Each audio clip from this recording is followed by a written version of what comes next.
Good morning. It is March 23rd. I'm Jonathan Addington, and this is your COVID-19 AM update from JM Addington Technology Solutions. Case counts are way up today. We're actually going to pause on really talking about those numbers for a little bit until we can dig into some of that data, especially seeing what the difference is in number of tests completed and being able to dig into that at the state level. We think that direct comparisons and numbers from even a couple days ago to today are going to be unhelpful without some more of that context, and that's going to take just a little bit of time. The federal response, man, lots of headlines flying around about that. We're really not going to be talking about that either, and you haven't seen us talk about it until something actually passes. Until then, it's really just a lot of speculation. Yesterday, the president was suggesting that the shutdown could be over in as early as a week. We've got two thoughts on that. First of all, the shutdowns so far are really occurring at the state level, not the federal level. So you can expect those responses to continue to be guided at the state level, and obviously when those are lifted, that's a state-by-state decision. Second, the shutdowns are really coming in response to what COVID-19 is doing, not what the stock market is doing.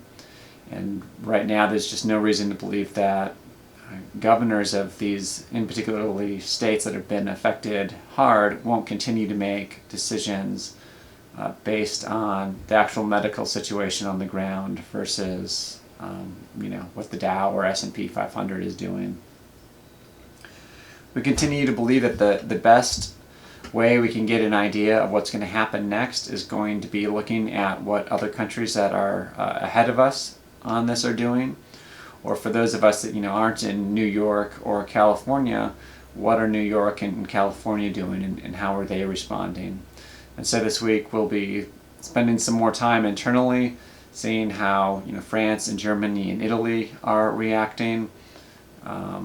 To get an idea of where we think we're going at the national level, and spending some more time looking at California and New York to get a better idea of where we think Tennessee's headed. Internally and personally at home, we're really focused on cash and preserving cash. And I want to take a moment to talk about that just because I don't see a lot of other small business owners talking about it publicly. But it's something that every business, large or small, is really concerned about and ought to be concerned about today when the entire global economy hits the pause button. And so I just want to do my part in trying to break the ice about that.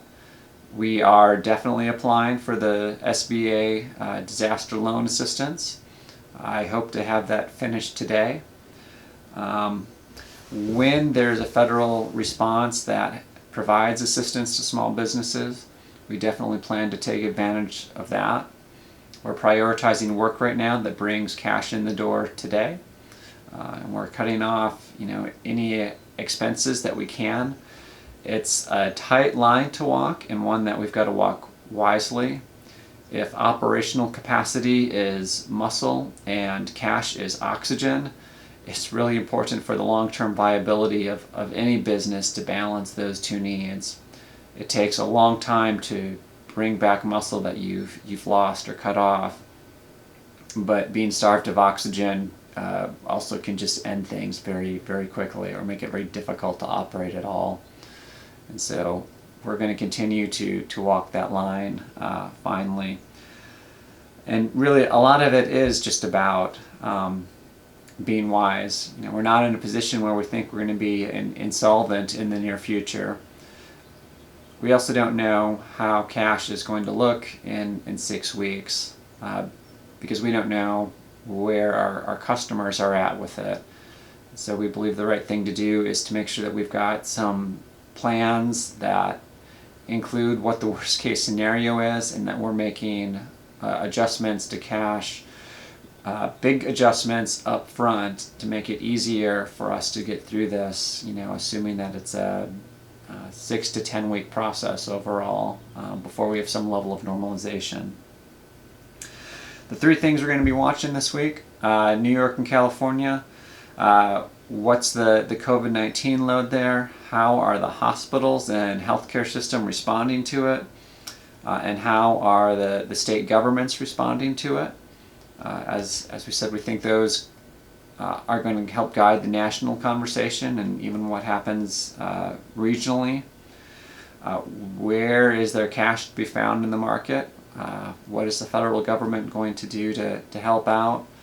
And not just at the big business level, but for small businesses. And finally, we're trying to figure out how this is affecting small businesses in a quantitative fashion, or as quantitative as we can get. Most of the economic indicators around how small businesses react are lagging, which means you get to see it anywhere from a couple weeks to a couple months after it's already happened. And both J.M. Addington, I believe every other small business out there today is really looking to get that data sooner rather than later. So if you've got visibility into that market, please let me know. I'd love to talk to you. Otherwise, we're going to keep running down our other sources to try to get something that goes beyond just, well, I heard about such and such is hiring, or such and such is laying off, or whatever. So, all right. Talk to you all again soon. Go forth and do good work.